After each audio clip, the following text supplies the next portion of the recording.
Hello everyone. किसी को कुछ डाउट है एक्सरसाइज में? एक्सरसाइज 3.3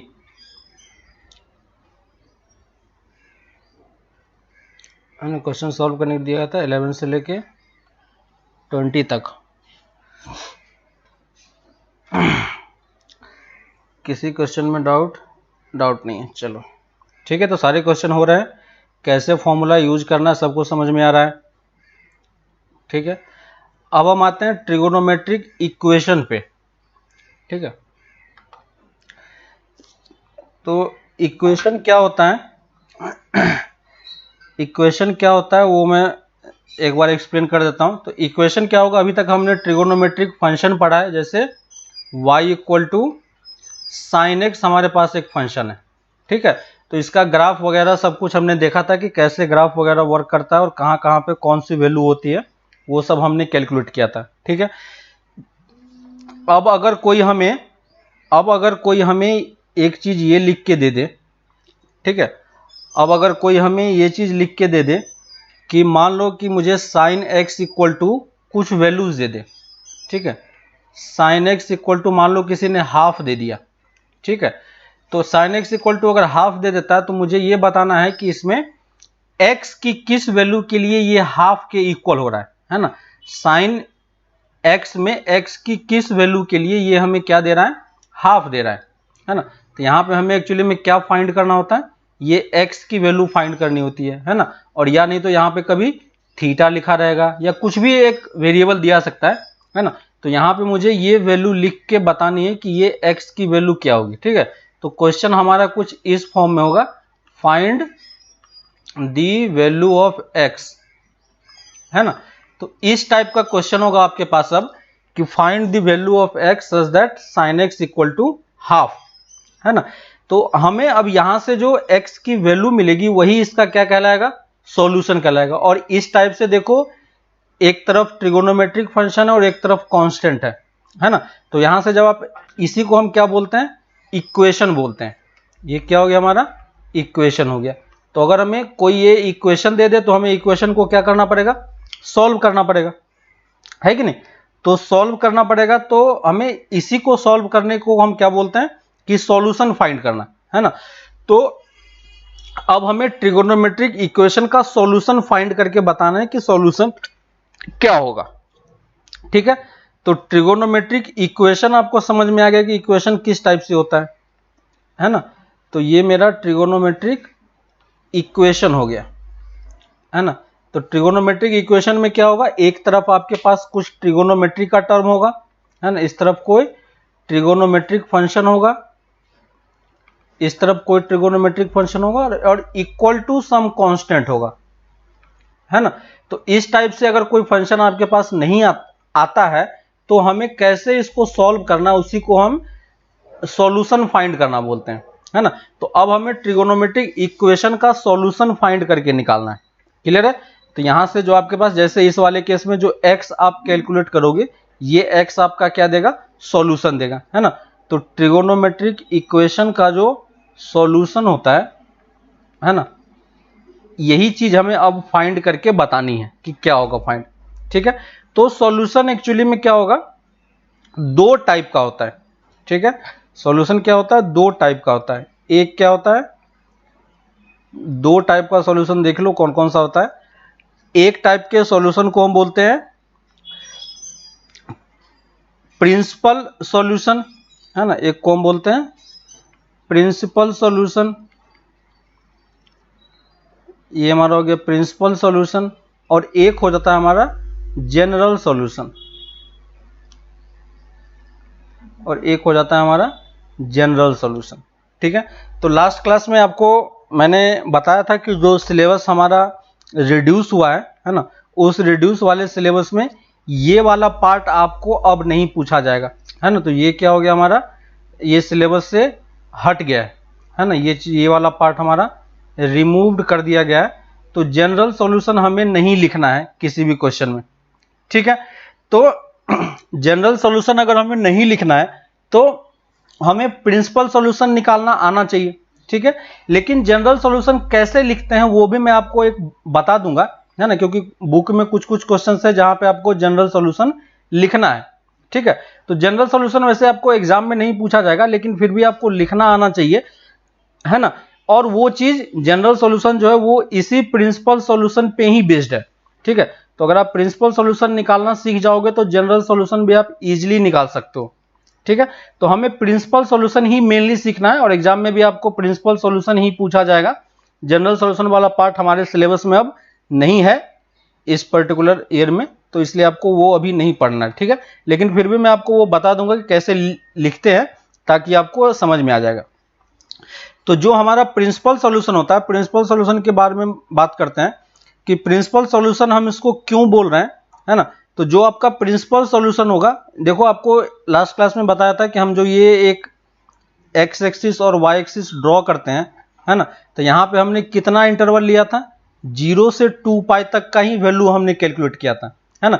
लेकिन ट्रिगोनोमेट्रिक फंक्शन जैसे साइन का कर्व आपके पास है, तो साइन का कर्व तो सिर्फ 0 से 2 पाई के बीच में लाई नहीं करता है ना, ये इस तरीके से इनफाइनाइटली आगे तक बढ़ता चला जाता है ना। तो हमें सिर्फ सॉल्यूशन कहां पे निकालना, ये आपको याद होगा कि ये पाई होता था और ये 2 पाई होता था। तो हमें सॉल्यूशन सिर्फ कहां से कहां तक फाइंड करना होता है, 0 से 2 पाई तक ही फाइंड करना होता है ना, 0 से 2 पाई तक ही फाइंड करना होता है।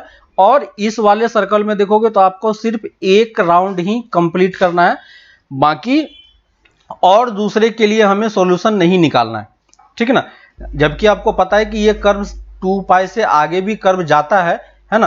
तो अगर हाफ कैलकुलेट करोगे तो बहुत सारे पॉइंट पे आपको हाफ मिलेगा, है ना। लेकिन हमें बाकी सारे पार्ट पे नहीं जाना है, सिर्फ हमें कहां से कहां तक कैलकुलेट करना है, 0 से 2 पाई तक में।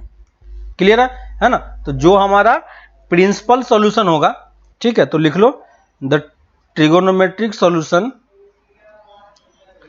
The trigonometric solution, the trigonometric solution, the trigonometric solution which lies between 0 to 2 pi is called principal solution, है ना, called principal solution, ठीक है। तो जो सॉल्यूशन हमारा 0 से 2 पाई के बीच में लाई करेगा, हमें वही सॉल्यूशन बताना है ना। जैसे अगर आप sine theta equal to something दिया हुआ है, ठीक है, तो हमें थीटा की सिर्फ वो वैल्यू बतानी है जो सिर्फ कहां पे कहां लाई कर रहा हो, है ना।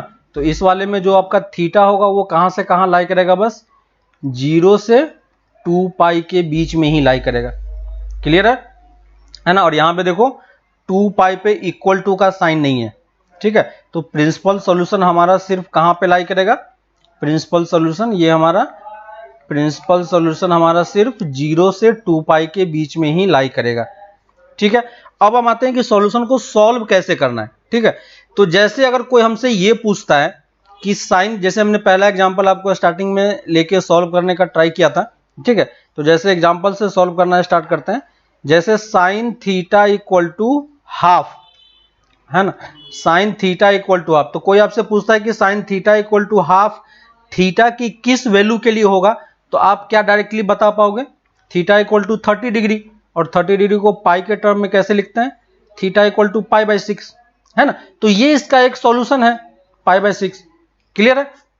लेकिन हमें ये चीज पता है आपको, है ना, जो हमने साइन कन्वेंशन पढ़ा था, ये देखो साइन कन्वेंशन क्या था, ASTC, है ना, यही साइन कन्वेंशन था हमारे पास, ASTC। क्लियर है, यही हमारे पास साइन कन्वेंशन था। तो हमें पता है इस वाले में क्या होता है कि ऑल पॉजिटिव होता है।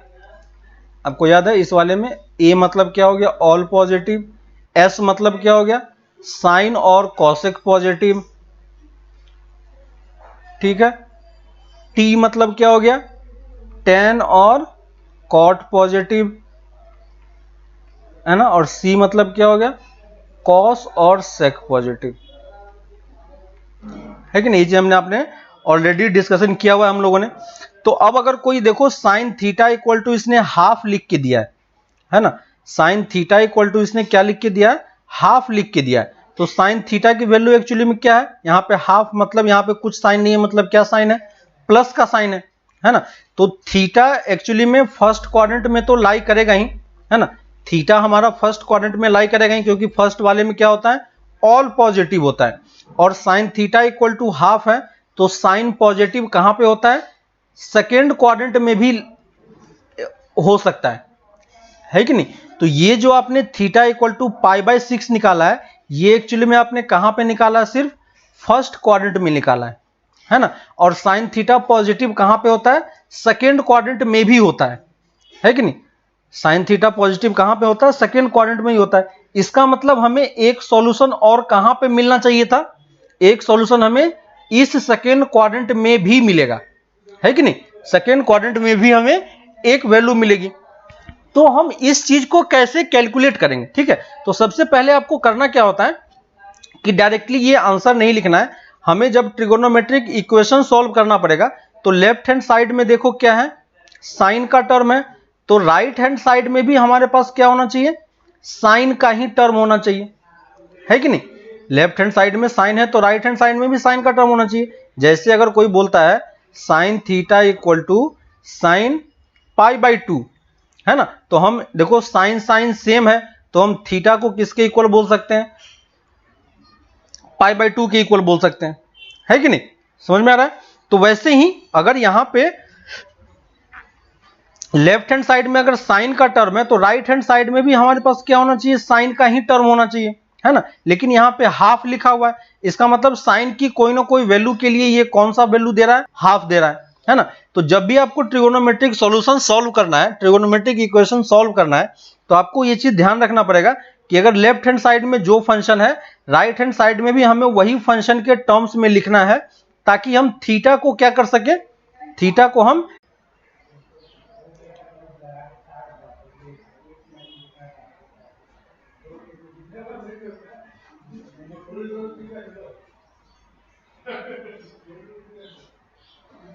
अभी देखो सही है क्या,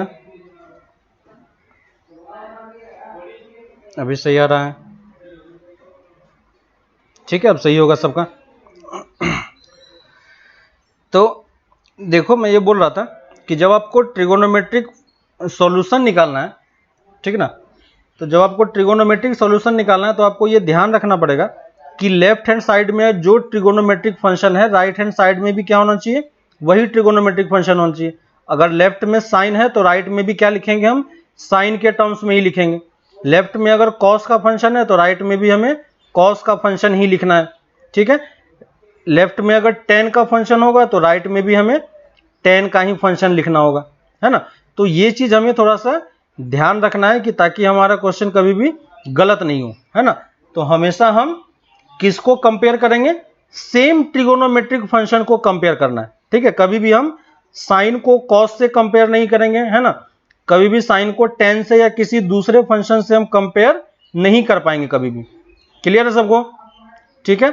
तो ये चीज ध्यान रखना आप कि जब भी आपको ट्रिगोनोमेट्रिक फंक्शन दिया हुआ हो, है ना, तो हमेशा हमें वैसे ही ट्रिगोनोमेट्रिक फंक्शन को चूज करना है जो दोनों तरफ सेम टाइप का हो, ठीक है। तो यहां पे देखो लेफ्ट हैंड साइड में क्या है हमारे पास, लेफ्ट हैंड साइड में हमारे पास साइन का फंक्शन है, ठीक है ना। लेफ्ट हैंड साइड में क्या है हमारे पास, साइन का फंक्शन है। तो राइट हैंड साइड में भी हमारे पास क्या होना चाहिए, साइन का ही फंक्शन होना चाहिए। क्लियर है ना, राइट में भी क्या होना चाहिए, हमारे पास फंक्शन होना चाहिए। तो देखो हाफ को हम साइन के टर्म में कैसे लिख सकते हैं, हाफ को हम साइन के टर्म में कैसे लिख सकते हैं, अगर हाफ को साइन के टर्म में लिखना हो तो कैसे लिखेंगे, एक मिनट,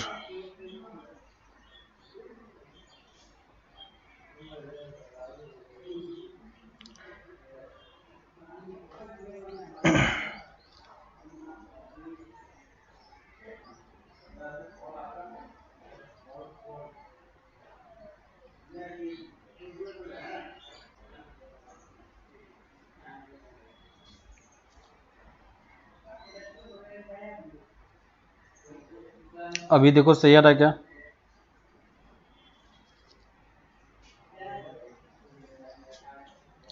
अभी सही है? ठीक है। तो मैं ये बोल रहा था कि लेफ्ट हैंड साइड में अगर आपके पास साइन का फंक्शन है ना, तो राइट हैंड साइड में भी हमारे पास क्या होना चाहिए? साइन का ही फंक्शन होना चाहिए। तो देखो लेफ्ट हैंड साइड में साइन थीटा है, तो हाफ को मैं साइन के टर्म में क्या लिख सकता हूं, है ना। तो आपको हमेशा राइट हैंड साइड में वैसा ही टर्म दिया जाएगा जिसकी वैल्यू आपको ऑलरेडी पता होगी, ठीक है। तो जैसे हाफ की वैल्यू हमें पता होती है, तो साइन हाफ कहां पे होता है? तो हम क्या लिखेंगे? साइन ऑफ पाई बाई 6, क्योंकि साइन 30 की वैल्यू हाफ के इक्वल होती है ना। तो अब देखो यहां पे साइन है, यहां पे भी साइन है, तो अब हम थीटा की वैल्यू किसके इक्वल बोल सकते हैं?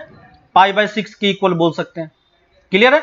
यहां पे ध्यान देना कि यहां पे कुछ और नंबर नहीं होना चाहिए। यहां पे अगर 1 है तो इस तरफ भी हमें 1 ही लिखना है, ठीक है। यहां पे बेसिकली हमें 1 बना के ही रखना है। तो कोई और नंबर होगा तो हम डायरेक्टली कंपेयर नहीं कर पाएंगे, ठीक है ना। अगर मान लो कि यहां पे मान लो अगर 2 होता तो हम directly sine equal to pi by 6 नहीं बोल पाते, है ना, क्योंकि यहां पे देखो 1 है और यहां पे 2 है। तो हमें ये चीज भी ध्यान रखना है कि दोनों तरफ कोफिशिएंट क्या हो? 1 हो। क्लियर है? तो ये चीज हमने किया कि हमने देखा कि साइन का फंक्शन, और जब भी हमें कंपेयर करना है तो इस तरीके से करना है, ठीक है।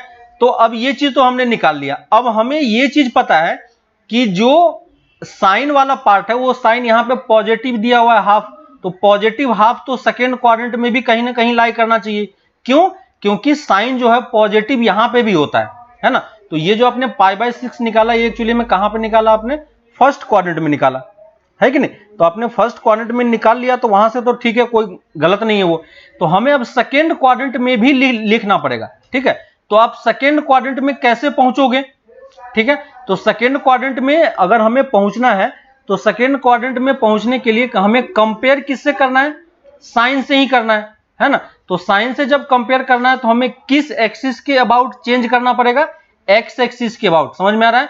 क्योंकि हमें यहां पे जो साइन का फंक्शन है, हमें साइन के फंक्शन को चेंज नहीं करना है, क्योंकि चेंज कर दोगे तो फिर हम कंपेयर नहीं कर पाएंगे। इसका मतलब हमें यहां पे साइन ही रखना है ना। और ये पाई बाई 6 हमें दिया हुआ है, तो सेकेंड क्वाड्रेंट में हम पाई बाई 6 को क्या लिख सकते हैं? क्योंकि हमें पता है कि sine of pi minus theta किसके इक्वल होता है? साइन थीटा के इक्वल होता है। ये किया था हमने, याद होगा आपको। Sine of pi minus theta क्या होता है?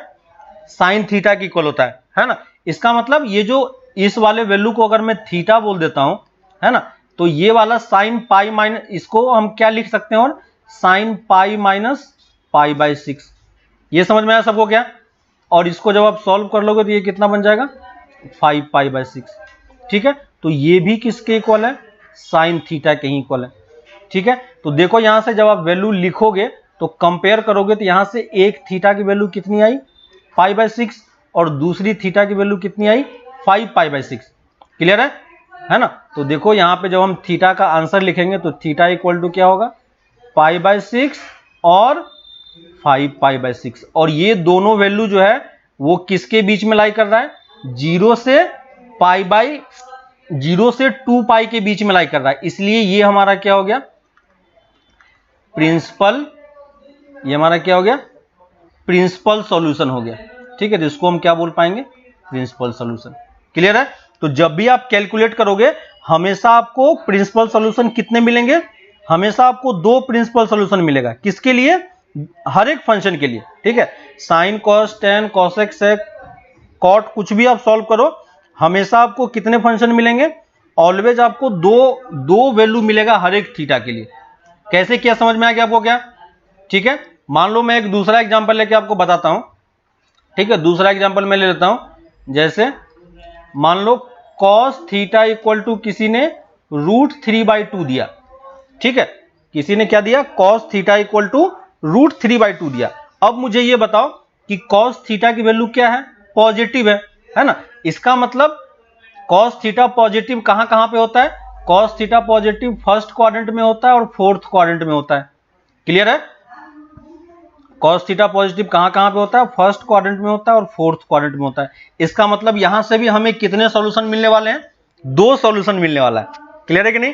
तो पहले आपको जो फर्स्ट क्वाड्रेंट में जो वैल्यू पता है पहले आप वो वैल्यू लिख लो इजिली, है ना। तो देखो कॉस थीटा को मैं क्या लिख सकता हूं, √3/2 किसके लिए इक्वल होता है, कॉस कितना π/6 30 डिग्री, है ना। तो cos theta equal to cos π/6 में लिख सकता हूं, है ना। तो ये हमारा एक सॉल्यूशन मिला, लेकिन हमें पता है कि ये फोर्थ क्वाड्रेंट में भी पॉजिटिव आंसर देता है, ठीक है। तो जब आपको फोर्थ क्वाड्रेंट में पहुंचना होगा तब आप क्या करोगे, है ना, फोर्थ क्वाड्रेंट में पहुंचना होगा तो आप क्या करोगे, तो हम क्या लिखेंगे, कॉस ऑफ 2π - थीटा, ठीक है, equal to cos theta. Clear है?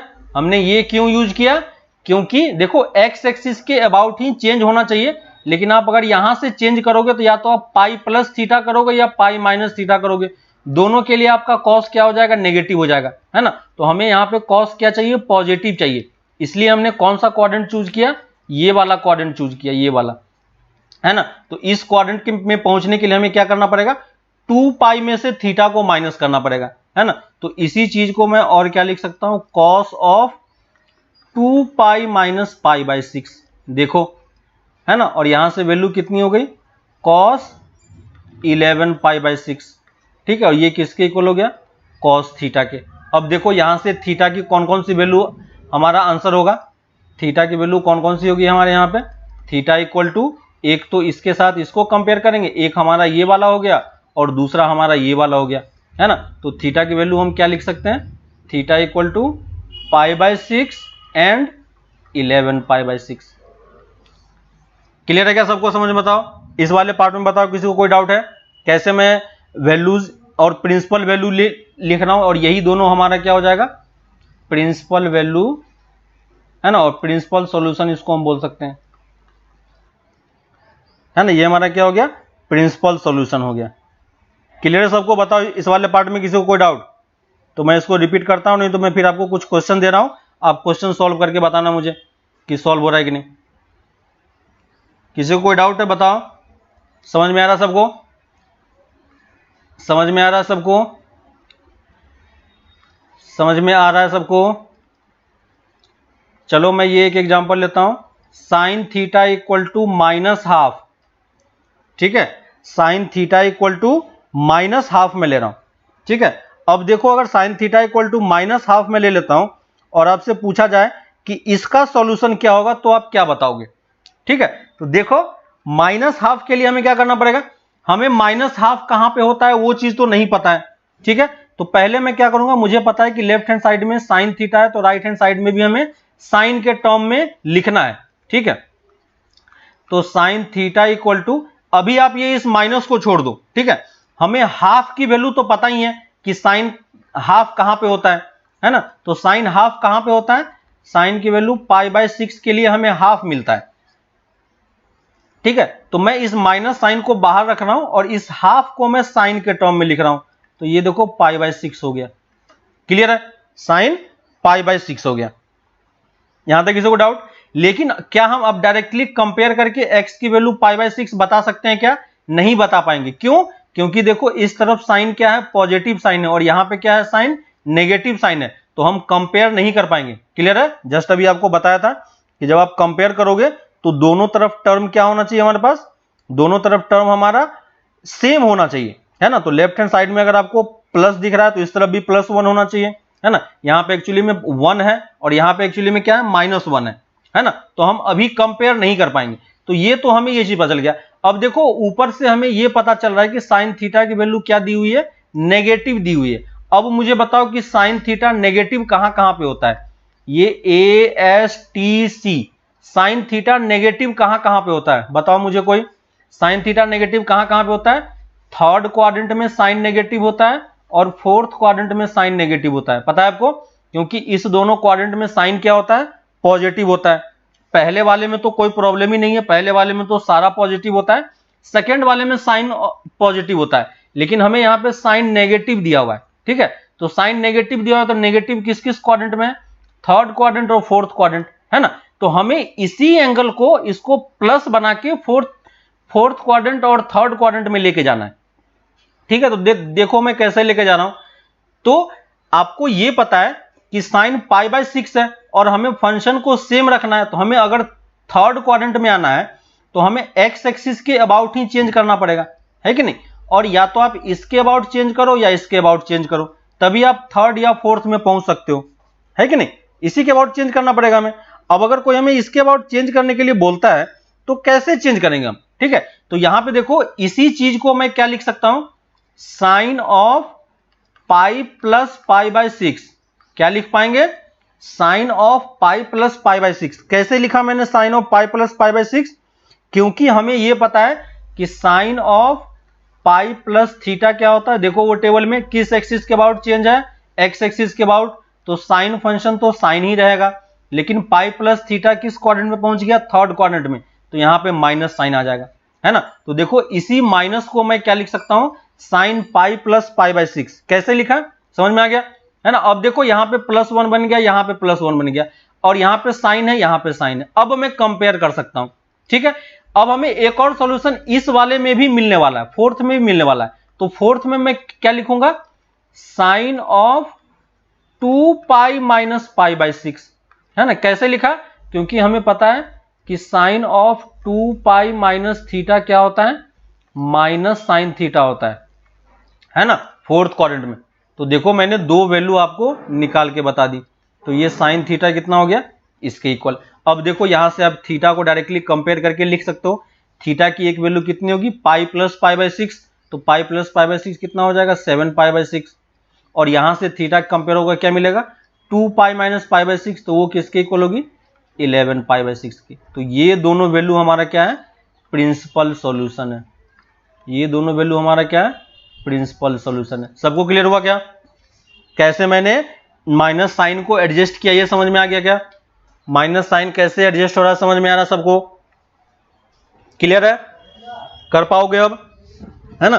किस क्वाड्रेंट में कौन सा ट्रिगोनोमेट्रिक फंक्शन पॉजिटिव होता है, बस हमें वो चीज देखना है कि पॉजिटिव नेगेटिव कहां कहां पे होता है, ठीक है। और वो रूल मैं आपको ऑलरेडी पहले बता चुका हूं, ठीक है।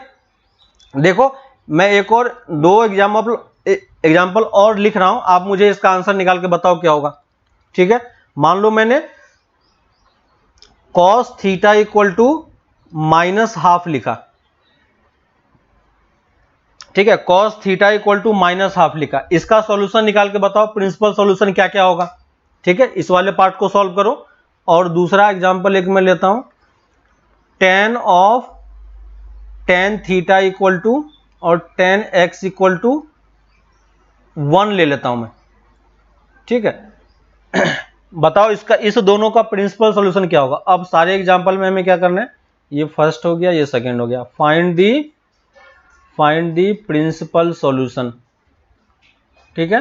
फाइंड दी प्रिंसिपल सॉल्यूशन निकाल के बताओ इन दोनों का क्या होगा और कैसे कैलकुलेट करोगे, ठीक है। इसकी वैल्यू कैलकुलेट करके बताओ कि क्या होगा और कैसे निकालेंगे, ठीक है। सोचो कि इसमें क्या करना होगा, है ना। तो सबसे पहले हमें क्या करना होगा, ये टेबल बनाना, ये वाला एक्स एक्सिस और वाई एक्सिस बनाना पड़ेगा। कॉस की वैल्यू नेगेटिव है, तो कॉस की वैल्यू पॉजिटिव कहां कहां पे होती है, फर्स्ट क्वाड्रेंट और फोर्थ क्वाड्रेंट में, है ना। तो नेगेटिव कहां कहां पे होता है, इस वाले पार्ट में नेगेटिव होता है और इस वाले पार्ट में नेगेटिव होता है ना। यहाँ पे आपका पॉजिटिव होता है, यहाँ पे पॉजिटिव होता है कॉस के लिए, है ना। तो हमें सेकेंड क्वाड्रेंट और थर्ड क्वाड्रेंट में सॉल्यूशन मिलने वाला है, क्लियर है। तो सोचो कैसे करेंगे। तो देखो फिर से क्या लिखूंगा मैं, cos theta equal to minus of half की वैल्यू, हमें -½ कहां पे होता है वो नहीं पता, लेकिन हाफ कहां पे होता है वो हमें पता है। तो हाफ कहां पे होता है, हाफ कहां पे होता है, बताओ मुझे, हाफ कॉस थीटा हाफ कहां पे होता है, π/3 पे, है ना। ये कहां पे होता है, π/3 पे। तो इसको मैं क्या लिख पाऊंगा, कॉस ऑफ 60 डिग्री पे हाफ होता है, तो 60 डिग्री को मैं π/3 भी लिख सकता हूं, ठीक है। अब हमें अपना आंसर कहां कहां पे लिखना है, सेकेंड क्वाड्रेंट और थर्ड क्वाड्रेंट में लिखना है, ठीक है ना। और लेफ्ट हैंड साइड में हमारे पास कॉस है, तो राइट हैंड साइड में भी हमें कॉस चाहिए। तो यहां तो ऑलरेडी हमें कॉस मिला ही हुआ है ना। यानी हमें किसके अबाउट चेंज करना पड़ेगा, एक्स एक्सिस के अबाउट। याद है आपको क्योंकि एक्स एक्सिस के अबाउट क्या होता है, फंक्शन की वैल्यू चेंज नहीं होती है ना, फंक्शन चेंज नहीं होता है, तो हमें कॉस को कॉस ही रखना है, तो हम कॉस को पाई के अबाउट चेंज करेंगे, है ना। और हमें पता है कि इस दोनों क्वाड्रेंट में वैल्यू क्या होती है, नेगेटिव होती है, तो पाई में से आप थीटा माइनस करोगे या थीटा प्लस करोगे, दोनों के लिए आपका कॉस नेगेटिव हो जाएगा और वही मेरा आंसर हो जाएगा। तो एक आंसर क्या हो जाएगा, cos pi plus pi by 3, और दूसरा आंसर हम क्या लिख पाएंगे, cos of pi minus pi by 3। ठीक है, और यहां से वैल्यू कितनी हो जाएगी, कॉस 4 पाई बाई 3, और यहां से वैल्यू कितनी हो जाएगी, कॉस 2 पाई बाई 3। तो प्रिंसिपल सॉल्यूशन हमारा क्या हो जाएगा, 4 पाई बाई 3 और 2 पाई बाई 3। चेक करके बताओ सबका ये समझ में आया और सबका ये आंसर निकला या नहीं, ये आंसर निकला या नहीं सोच के बताओ। ठीक है, क्लियर है, किसी को डाउट है इस वाले पार्ट में कि कैसे मैंने सॉल्यूशन निकाल रहे हैं, है ना। तो प्रिंसिपल सॉल्यूशन हर एक ट्रिगोनोमेट्रिक फंक्शन का दो दो आएगा। ठीक है, तो ऑलवेज ध्यान रखना कि हमेशा हमें दो प्रिंसिपल सॉल्यूशन लिखना पड़ेगा हर एक फंक्शन के लिए। जब भी ट्रिगोनोमेट्री में वो प्रिंसिपल सॉल्यूशन पूछता है तो हमें दो प्रिंसिपल सॉल्यूशन निकाल के बताना पड़ेगा। क्लियर है, सेम आ रहा है। चलो सेकेंड वाले का बताओ, tan x equal to 1, tan x equal to 1 कैसे लिखोगे, तो tan x की वैल्यू क्या है, पॉजिटिव दिया हुआ +1 है ना, +1 आया, तो +1 कहां कहां पे होता है, tan पॉजिटिव कहां कहां पे होता है, एक तो फर्स्ट क्वाड्रेंट में सारा पॉजिटिव होता है, तो tan यहां पे भी पॉजिटिव होगा, और थर्ड क्वाड्रेंट में भी पॉजिटिव होता है। ठीक है, तो लेफ्ट हैंड साइड में हमारे पास tan x है, तो राइट हैंड साइड में भी हम क्या लिख लेंगे, इसको tan पाई बाई 4 लिख लेंगे। तो पाई बाई 4 तो हमारा फर्स्ट क्वाड्रेंट वाला सॉल्व हो गया। थर्ड क्वाड्रेंट में कैसे आएंगे, है ना, तो थर्ड क्वाड्रेंट में हमेशा हम किसके अबाउट चेंज करेंगे, एक्स एक्सिस के अबाउट। तो ये हमारा पाई है, पाई में अगर थीटा ऐड कर दोगे तो कहां पे पहुंच जाओगे, थर्ड क्वाड्रेंट में। तो इसी को हम क्या लिख सकते हैं, tan of pi plus pi by 4 भी लिख सकते हैं, है ना। और यहां से देखो कितना हो गया, 5 पाई बाई 4। ठीक है, तो यहां से एक बार इसको इससे कंपेयर करेंगे और दूसरी बार x को इसके साथ कंपेयर करेंगे, तो यहां से x की वैल्यू कितनी आ गई, पाई बाई 4 और 5 पाई बाई 4। देखो पाई बाई 4 और 5 पाई बाई 4। ठीक है, ये दोनों हमारा क्या हो गया, सॉल्यूशन हो गया। सेकेंड का देखो सबका सेम आया क्या, सेकेंड का देखो सबका सेम आया है। ठीक है, कर पाओगे अब, सबका सेम आ रहा है, समझ में आ रहा है कि कैसे सॉल्व कर रहे हैं। ठीक है, किस क्वाड्रेंट में जा रहा है बस आपको वो ध्यान देना है। ठीक है, अगर सेकेंड आपका हो गया तो ये वाला सॉल्व करो, tan x equal to -1। Fourth solve करो, cosec थीटा इक्वल टू -2/√3। ठीक है, अगर सेकंड सबका सेम है तो ये थर्ड और फोर्थ करो। देखो third fourth fifth, sec theta equal to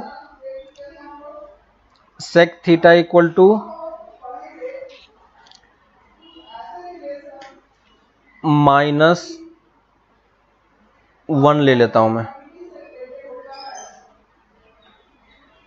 ठीक है, -1 नहीं, sec थीटा इक्वल टू कौन सी वैल्यू ले, -√2 ले लेता हूं। ठीक है, क्वेश्चन नंबर 6, थर्ड का आंसर बताओ क्या होगा, थर्ड का आंसर बताओ कोई क्या होगा, थर्ड का कोई आंसर बताओ मुझे कितना आएगा। थर्ड का कोई आंसर बताओ,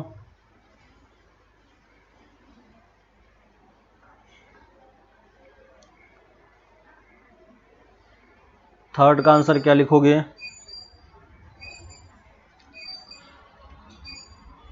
समझ में आ रहा है सबको कि क्या हो रहा है ना, और कैसे क्वेश्चन सॉल्व हो रहा है। ठीक है, थर्ड फोर्थ का बताओ। ठीक है, एक और एग्जांपल ले लेते हैं कॉट का, cot theta equal to minus times minus times 1/√3, ठीक है। tan ऑफ -1 की वैल्यू कितनी आ रही है, किसी का आंसर आया क्या? देखो मैं डायरेक्टली आंसर लिख रहा हूं। हाँ देखो एक आंसर आ गया है, रेशमा ने आंसर किया है। देखो tan x इक्वल टू -1 को मैं बाहर रखूंगा और इसको मैं पहले π/4 लिखूंगा, ठीक है। tan नेगेटिव किस किस क्वाड्रेंट में होता है, सेकेंड क्वाड्रेंट और फोर्थ क्वाड्रेंट में, ठीक है। तो देखो tan x को मैं क्या लिखूंगा, tan ऑफ पाई माइनस π/4 और tan ऑफ 2π माइनस π/4, ठीक है। तो यहां से x की वैल्यू कितनी आ जाएगी, 3π/4 और 7π/4, ठीक है। रेशमा सही है, रेशमा का सही आया है। दिया चेक करो, रेशमा सही है, ठीक है। कॉसेक में देखो, जब भी आपको कॉसेक में कुछ क्वेश्चन दिया रहा है तो हमको पता है, अब मैंने आपको बताया था कि कॉसेक सेक कॉट में हम सॉल्व नहीं करते हैं, इसको हम किस में कन्वर्ट कर लेंगे, साइन में कन्वर्ट कर लेंगे, है ना। तो यहां से साइन थीटा कितना हो जाएगा, -√3/2, है ना। तो कभी भी इस टाइप से क्वेश्चन हो तो कभी भी आप उस वाले ट्रिगोनोमेट्रिक फंक्शन में सॉल्व मत करो, है ना, हमेशा आप उसको कन्वर्ट कर लो अपने कन्वीनियंस के हिसाब से, ठीक है। और यहां पे देखो साइन नेगेटिव है, तो साइन नेगेटिव कहां कहां पे होता है, थर्ड क्वाड्रेंट और फोर्थ क्वाड्रेंट में। तो इसको मैं क्या लिख पाऊंगा, sine theta of sine π/3 60 degree, और इसको मैं क्या लिख पाऊंगा, साइन ऑफ पाई प्लस π/3 और साइन ऑफ 2π माइनस π/3। चेक करके बताओ थीटा का वैल्यू ये आ रहा है क्या, 4π/3 और 6π/3। सेकेंड का आंसर देखो 4π/3 और 5π/3 सबका आ रहा है, सबका आ रहा है। फिफ्थ में सेक दिया हुआ है तो हम सेक में सॉल्व नहीं करेंगे, किस में सॉल्व करेंगे, कॉस में, ठीक है। कॉस नेगेटिव दिया हुआ है तो हम नेगेटिव को बाहर रखेंगे और पहले इसको सॉल्व करेंगे π/4। कॉस नेगेटिव कहां कहां पे होता है, सेकेंड क्वाड्रेंट और थर्ड क्वाड्रेंट में, ठीक है। तो इसी को मैं क्या लिख पाऊंगा, कॉस ऑफ पाई माइनस π/4 और cos of pi plus π/4। Check करके बताओ, थीटा इक्वल टू 3π/4 और 5π/4। देखो कॉट में हमें दिया हुआ है तो हम कॉट में सॉल्व नहीं करेंगे, किस में सॉल्व करेंगे, tan में, -√3, ठीक है। और tan थीटा इक्वल टू -√3 कहां पे होता है, tan ऑफ π/3 60 डिग्री, ठीक है। और इसको हम क्या लिख पाएंगे, tan theta equal to tan negative कहां कहां पे होता है, tan नेगेटिव होता है सेकेंड क्वाड्रेंट में और फोर्थ क्वाड्रेंट में। तो इसको मैं क्या लिखूंगा, tan ऑफ पाई माइनस π/3 और tan ऑफ 2π माइनस π/3, ठीक है। तो यहां से थीटा कितना हो जाएगा, 2π/3 और 5π/3। चेक करके बताओ सबका सेम आ रहा है क्या, देखो सबका सेम आ रहा है क्या, मैंने चारों का आंसर लिख दिया है, आप लोग खुद से चेक करना है एक बार, ठीक है। तो कैसे कैलकुलेट करना है वो मैंने आपको प्रिंसिपल सॉल्यूशन निकालना आपको बता दिया है ना, ताकि आप ये प्रिंसिपल सॉल्यूशन निकाल सको इजीली, ठीक है। बुक में आपको ट्रिगोनोमेट्रिक इक्वेशन में एग्जांपल्स में भी बहुत सारे क्वेश्चन दिए हुए हैं, तो उन सारे क्वेश्चन को भी आप खुद से अपने तरीके से सॉल्व करना, ठीक है। जनरल सॉल्यूशन वाला पार्ट छोड़ देना, बाकी जहां जहां पे प्रिंसिपल सॉल्यूशन लिखा हुआ है उन सारे वैल्यू को कैलकुलेट करने का ट्राई करना कि कितना आंसर आता है, ठीक है। जनरल सॉल्यूशन के बारे में मैं आपको कल बता दूंगा कि कैसे सॉल्व करना होता है, ठीक है। तो उसके लिए आपको question number 1 to 4 exercise 3.4 exercise homework लिख लो, होमवर्क लिख लो, exercise 3.4 question number 1 to question number 4, ठीक है। तो ये 4 क्वेश्चन है, बस हमें प्रिंसिपल सॉल्यूशन निकाल के बताना है, इन सब में आप प्रिंसिपल सॉल्यूशन निकाल के बताना कि क्या होगा। बाकी इसी का दूसरा वाला पार्ट जनरल सॉल्यूशन कैसे निकालते हैं और दूसरे टाइप के ट्रिगोनोमेट्रिक सॉल्यूशन को कैसे सॉल्व करते हैं वो हम लोग नेक्स्ट क्लास में देखेंगे, ठीक है। आपको एक प्रैक्टिस शीट भी मिल चुका है, ठीक है। तो प्रैक्टिस शीट में आपको क्वेश्चन नंबर 1 to 10 आपको ट्राई करना है, ठीक है। अभी हम प्रैक्टिस शीट डिस्कशन नहीं करेंगे, लेकिन आपको ये प्रैक्टिस करने के लिए अभी से टाइम मिल रहा है, ठीक है। तो आप लोग डेली 10-10 क्वेश्चन करके, है ना, 5 क्वेश्चन 10 क्वेश्चन अगर आप डेली करोगे तो आपका प्रैक्टिस शीट कंप्लीट हो जाएगा, ठीक है ना। तो आप ये 10 तक क्वेश्चन ट्राई करो, ठीक है। जो सब डाउट आता है उसको आप सर्कल मार्क करके रखना, उसको हम लोग आगे के क्लास में डिस्कशन कर लेंगे, ठीक है। कल हम लोग बस ये 4 क्वेश्चन डिस्कशन करेंगे और इसी पे बेस्ड और भी डिफरेंट टाइप के क्वेश्चन सॉल्व करेंगे सॉल्यूशन में, ठीक है। तो वहां पे आने के बाद फिर आपको समझ में आ जाएगा कि कैसे क्वेश्चन सॉल्व होता है, ठीक है। तो ये 4 क्वेश्चन आप ट्राई करो, फिर हम लोग आगे इसी को नेक्स्ट कल कंटिन्यू करते हैं, ठीक है। तो अब ये ट्राई करो, फिर हम लोग कल मिलते हैं। ओके, चलो बाय।